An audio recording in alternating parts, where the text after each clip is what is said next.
Bueno, muy buenas tardes. Tenemos el lujo y la posibilidad de estar acá con Gabriel Salazar, Premio Nacional de Historia, en su casa, su exquisita casa, acá en su patio. Gracias, Gabriel, por darnos la oportunidad de poder conversar, de reflexionar. Y la invitación es como mirar desde la perspectiva histórica cuál ha sido el rol de los trabajadores, de los movimientos obreros en los estallidos sociales, teniendo este estallido social nuestro aquí a la vuelta de la esquina. ¿Cuál es tu reflexión al respecto? Sí. Bueno, por un lado, buenas tardes a ustedes también. Gracias por la oportunidad de conversar estos temas, que siempre es importante hacerlo de manera tal que de alguna manera ayude a los demás a pensar un poco, ¿no? Bueno, los trabajadores y el estallido social. Bueno, uno tendría que decir de que los trabajadores que tienen contrato, el trabajador estable, ¿verdad? Estábamos hablando recién acá con el maestro, que es el presidente del gremio de los industriales del pan, de la industria del pan en Chile. Y ahí justamente hay un gremio de trabajadores muy tradicional, muy antiguo en Chile, muy bien constituido, han tenido una continuidad notable a lo largo del tiempo. Han sido siempre un gremio muy masivo, muy importante en la historia de Chile, sobre todo en la época de los años 20, cuando eran anarquistas, ¿no? El gremio de los panificadores era anarquista. Si tomamos a ese grupo como base, tú entonces llegas a la conclusión de que son trabajadores que siempre han tenido empleo permanente, los panificadores, ¿no? Siempre han sido un gremio poderoso e importante, siempre han sido especialmente reconocidos por la población. Producen el pan, nada más y nada menos, el alimento por excelencia de la gente y sobre todo de los pobres.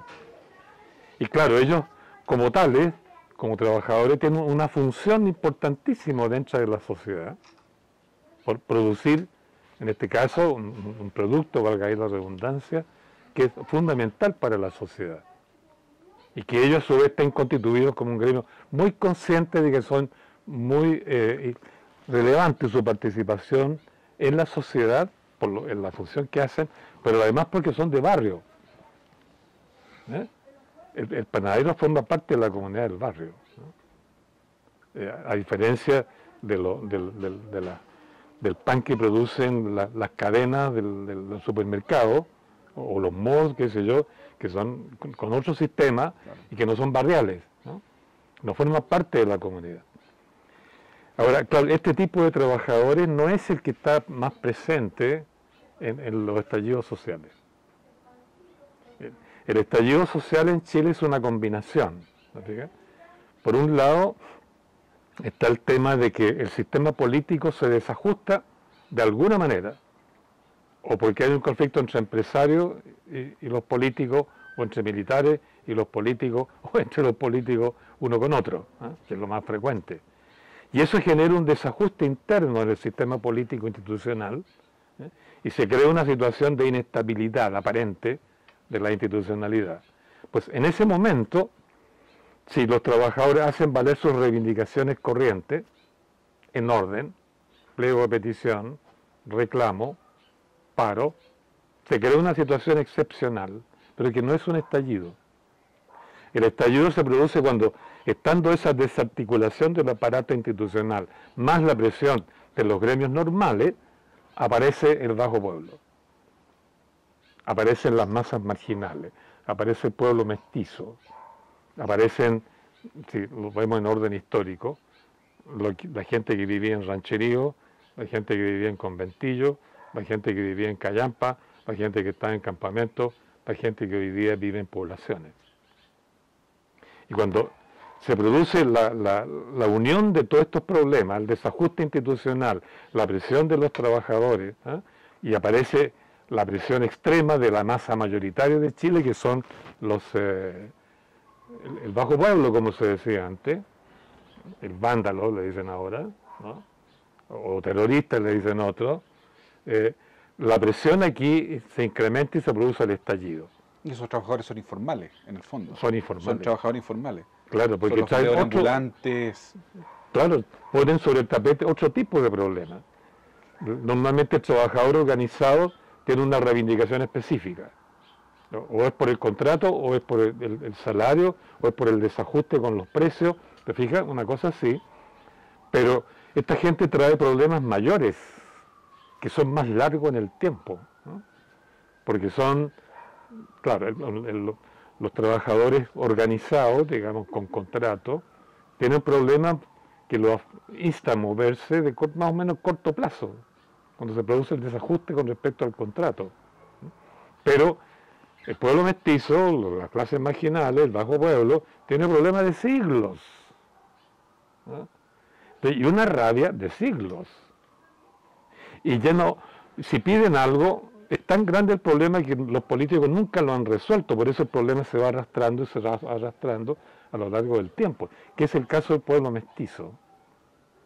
El pueblo mestizo en Chile constituye casi los 2/3 de la población desde el siglo XVII hasta el día de hoy, ¿no? Hasta el día de hoy, ¿no? Y este es un pueblo que ha acumulado sobre sí de todo: exclusión, no haber sido sujetos de derecho, no tener identidad clara, porque la mayoría son guachos, ¿te fijas? Tienen el estigma de ser guacho, ¿no? Tienen el problema que es un pueblo que no tuvo territorio originalmente. Los mapuches sí tuvieron territorio, los españoles se apropiaron de un territorio, el pueblo mestizo ni tenían, digamos, territorio ancestral, ni tenían propiedad privada, no eran nada, no tenían acceso al territorio, no tenían territorio. Un pueblo sin territorio, un pueblo sin memoria de sí mismo, porque era un pueblo nuevo, un pueblo sin derecho. Imagínate la cantidad de problemas que arrastra por siglos, porque no se resolvió el problema de los mestizos, ni hasta el día de hoy. Entonces, ese es un pueblo que tiene una especie de inquina, de rabia, de rechazo, ¿ah?, a la cultura y la sociedad que lo excluyó siempre, que es la cultura y la sociedad hispanoeuropea, occidental, moderna, si tú quieres, ¿no? En cambio, los mapuches no lo excluyeron, le abrieron las puertas, ¿no?, como quien dice, asilo contra la opresión. Véngase para acá si quieren, instálense aquí. De ahí que el pueblo mestizo tiene mayor afinidad con los mapuches, y no es extraño que ahora saquen banderas mapuches, ¿no?, que con La chilena. la chilena, aunque saquen banderas chilenas, lo que no les gusta de los chilenos es lo extranjero, ¿no? Porque todo es importado, todo viene de otra parte, ¿no? La religión, el lenguaje, todo, ¿no? Y los héroes, las estatuas, son de esa cultura, no son ni de los mestizos, ni de los mapuches. Y en alguna parte de la historia, estos trabajadores informales, estos mestizos, estos guachos que usted menciona, sus reivindicaciones, que son ancestrales, históricas, ¿en qué momento de la historia se juntan con las de los trabajadores, entre comillas, formales? Claro, ¿Estamos en ese minuto acá, claro, o hay registros históricos anteriores donde se da ese episodio? Claro, lo que pasa es que los trabajadores propiamente tales, con contrato en Chile, que es la clase obrera propiamente tal, y los profesores y las profesoras, sobre todo, que hay siempre más profesoras que profesores hombres, sobre todo en el pasado, recién se produce a comienzos del siglo XX. Pero siglos XVI, XVII, XVIII, XIX no había propiamente un proletariado o un conjunto de empleados públicos que pudiéramos llamar clase trabajadora formal con contrato moderna. Entonces, todo ese periodo anterior, ¿verdad?, esta gente eran vagabundos, no tenían contrato. Te dije, no eran sujetos de derecho. ¿Cómo vivían entonces? Vagabundeando, pueblo nómade, los hombres, las mujeres arranchadas en los suburbios, ¿no?, viviendo de vender cazuelas a la gente que pasaba, ¿no?, ¿te fijas?, en sus ranchos, vendiéndole ponchos, vendiendo las cosas que ellas tejían, etcétera, etcétera. Entonces, era un pueblo que la parte masculina era errante. ¿De qué vivía la parte masculina? Bueno, robando ganado, saqueando haciendas, juntándose en montoneras en los cerros, descolgándose las montoneras de repente de los cerros para atacar una hacienda o un pueblo entero, saquear la hacienda, saquear el pueblo, Y eso lo aprendieron de los mapuches, porque la guerra de Arauco y la guerra contra los chilenos después, que se fueron los españoles, fue igual, pues. Porque el ejército de la frontera, que estaba muy mal pagado y mal mantenido por los peruanos primero y los chilenos después, para poder sobrevivir, atacaba a los mapuches a mansalva, les robaba las cosechas, les robaba el ganado, les robaba a las mujeres, les robaba a los cabros chicos y los traía de vuelta. Ataque, saqueo y de vuelta. Los mapuches devolvieron ataque al otro lado, saqueo, de vuelta. Y el pueblo mestizo aprendió eso. Aprendió eso porque los mapuches peleaban de esa manera. Entonces, por eso todo el siglo XIX existió lo que se llamó el bandidaje rural, que era el pueblo mestizo metido en los cerros. Entonces, de ahí atacaban de repente la hacienda, los pueblos, atacaban, saqueaban y se iban. Pero a fines del XIX, comienzo del XX, el pueblo mestizo emigra a la ciudad, porque ya no pudo seguir vagabundeando, ¿no? Y es entonces cuando las ciudades se llenan de rancheríos, de conventillos, de callampas, de campamentos, y tú observas que todas las ciudades de Chile, si las miras desde arriba, ¿no?, ves que hay una parte comercial central, una parte residencial, edificios ad hoc, ¿no es cierto? Pero las 3/4 partes de la ciudad es una ciudad chata, la ciudad mestiza. Entonces, por eso cuando aparece la industria, la clase obrera, y sobre todo los profesores y las profesoras que comienzan a pagarles con contrato, entonces estos comienzan, antes del Código del Trabajo, que son los de 1931, tenían que hacer huelga cada rato para que les subieran su salario, porque no había ley que los protegiera. Salían los obreros a la calle, salían las mujeres o los profesores, qué sé yo, o los empleados públicos a la calle, y el pueblo mestizo aprovechaba eso, atacaba la ciudad y la saqueaba. O sea, ¿Qué hizo? Una marcha formal, claro, instituida, se sumaba el saqueo. Exacto, y ese era el estallido social. Cuando se saqueaban, por ejemplo, en 1903, huelga a los estibadores del puerto, ¿te fijas? Desorden social, y todo el pueblo mestizo de los cerros invade Valparaíso, lo saquea, Piacere, lo incendia durante una semana. 1905, Santiago, lo mismo. Entonces, ¿qué hizo la élite? La élite, tanto la élite política como la élite empresarial, la gente que tenía plata, que tenía palacios, etcétera, etcétera, frente a un ataque del bajo pueblo que les invadía la ciudad. La única respuesta posible es mandar el ejército y ametrallar. De ahí la gran masacre de 1903 en Valparaíso, la gran masacre de 1905 en Santiago, 1906 en Antofagasta, y 1907 no hubo saqueo, pero hubo masacre. Porque la élite sintió lo mismo, ahora nos van a saquear, y no hubo saqueo, y masacraron, ¿verdad?, al pueblo y a los trabajadores y a todos ellos juntos en Iquique. Entonces la respuesta normal de la élite ante el estallido social, que es combinado, te fijas, está la huelga formal y el pueblo mestizo que hace lo de siempre, ¿no? Así fue la masacre, ¿no?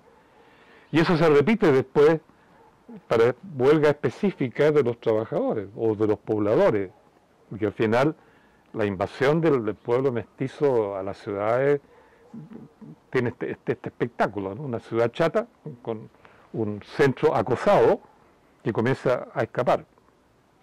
Y el Santiago es clarísimo, tú te subes al San Cristóbal, ves la ciudad chata como una herradura encima del Santiago Centro, y la ciudad culta arranca hacia los cerros. Y tú ves los edificios elegantes como se van dispersando hacia la cordillera.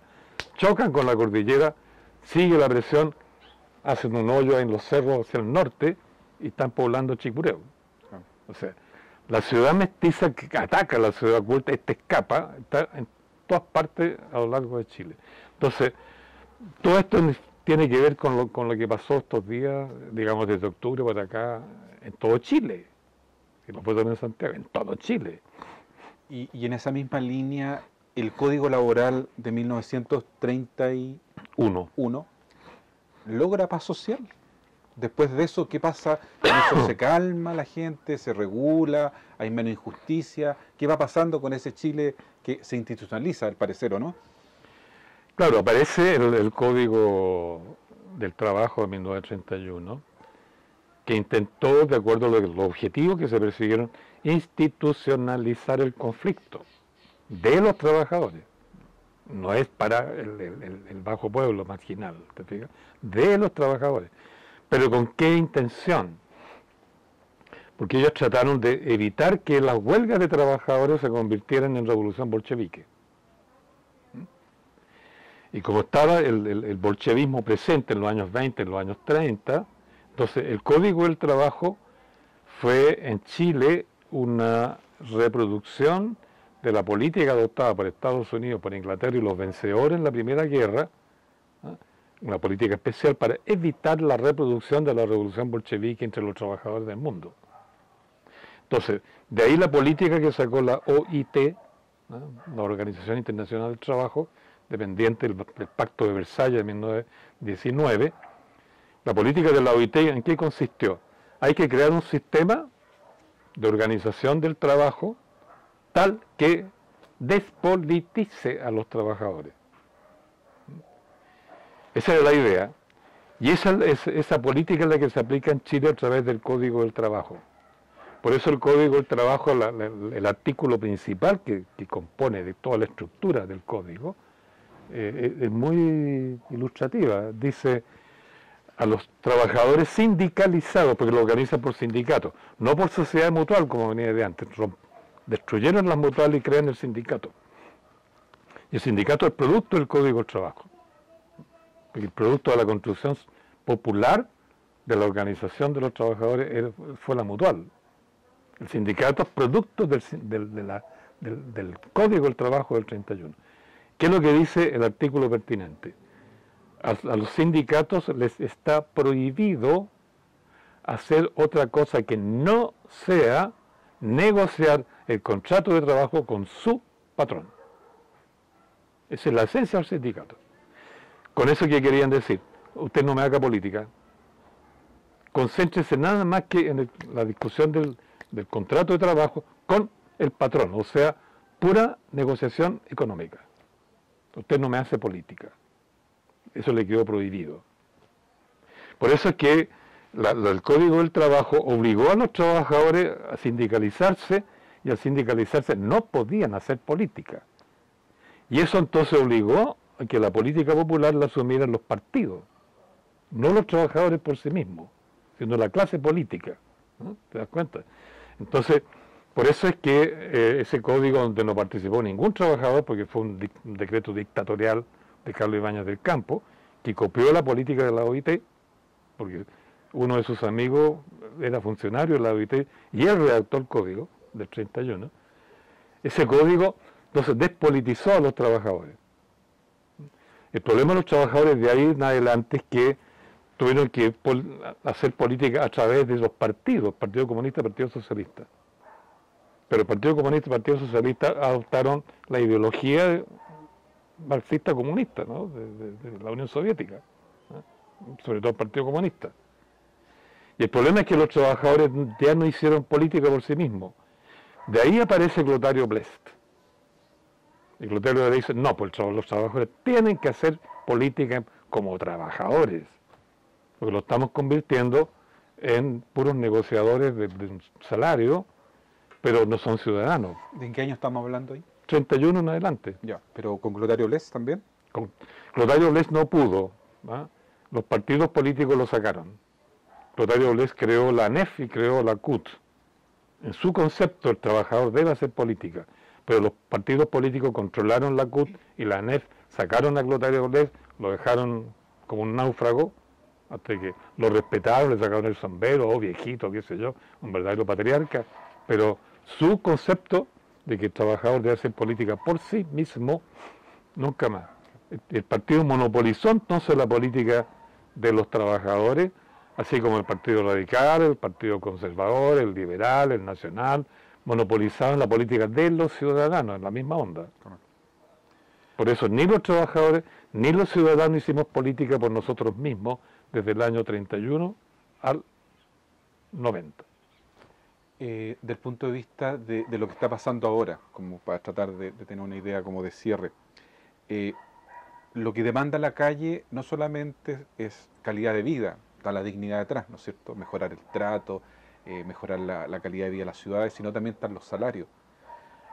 ¿Hay algún estallido social en la historia que tenga las características de este, que se junten todas esas variables, peleando por la calidad de vida, por la dignidad, una cantidad de reivindicaciones que nos llega a cada uno de nosotros o como a marear, porque como que parece que todo explotó? ¿Hay registro de eso para atrás? Ninguno. Esto es absolutamente excepcional. Porque esta vez se juntaron todas, lo que los historiadores decimos, todos los problemas históricos no resueltos que se fueron arrastrando sin resolución a lo largo del tiempo, que es la historia del pueblo mestizo entero, es la historia del pueblo mapuche entero. Te fijas que son problemas históricos de arrastre que tienen siglos de duración, siglos, 4 o 5 siglos. Y esos problemas de arrastre que hoy día están apareciendo a flor de piel, los intentos de emancipación del pueblo mapuche, la rabia del pueblo mestizo, que es una rabia de siglos, que apareció en las calles, se suma a los problemas específicos que creó el modelo neoliberal, que son problemas no premodernos como lo de los mapuches y los mestizos, son premodernos. Los problemas del modelo neoliberal son postmodernos, que tienen que ver con, ¿verdad?, un proceso de expansión del individualismo, de la individuación. Aquí todo el derecho moderno, que el capitalismo de alguna manera ha expandido por todo el mundo, son derechos del individuo, no de la comunidad, no derechos colectivos, no de los pueblos en plural, ¿no?, sino del individuo. Y eso es una negación de la definición esencial del ser humano. El ser humano es social, vive en comunidad, ¿no?